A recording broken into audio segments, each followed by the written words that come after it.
Shule ya upili ya utumishi huko Gilgil zinazochunguzwa na polisi na ambazo zimesababisha wanafunzi 8 wa shule hiyo kukamatwa kwa madai ya kuteketeza bweni la shule na kusababisha vifo vya wanafunzi wenzao 16. Picha hizo zinaonyesha wanafunzi 5 wakitembea kwenye bweni hilo la Melin Waithera mwendo wa saa 6:10 usiku. Wakati huu wenzao walikuwa wamelala wasijue kilichokuwa kikiendelea. Wanafunzi hao wanafika eneo linalotambulika kama Cube 11 na kusimama kwa muda mfupi huku wakishauriana. Mmoja wao anajaribu kuficha uso. Mkononi wamebeba champali zao. Dakika moja baadaye wanafunzi hao wananaswa kwenye video wakikimbia kuelekea upande wa kutoka nje ya bweni hilo, lakini kuna wanafunzi 2 ambao wanasalia nyuma wakiwa wamebeba kiberiti na mkoba mkononi. Wanafunzi hao wanawasha moto na kisha wanaondoka wakitembea bila wasiwasi wowote. Hatua chache kutoka hapo wanafika eneo lingine kwenye bweni hilo ambalo kulikuwa na matandiko na kuwasha moto tena.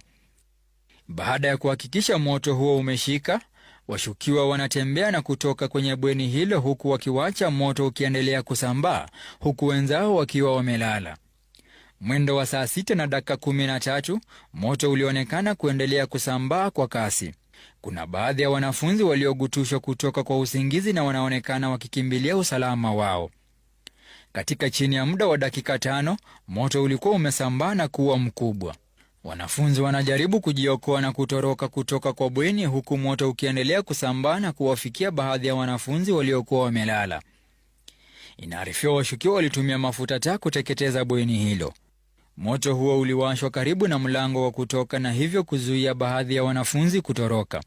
Moto ulivyoendelea kusambaa, kuna wanafunzi waliokwama na kukosa namna ya kutoroka baada ya kupata mlango wa dharura umefungwa.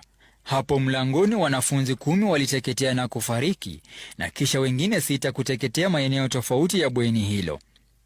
Picha hizi za CCTV ni miongoni mwa ushahidi unaokaguliwa na makachero ambao wanaendelea kukusanya ushahidi zaidi.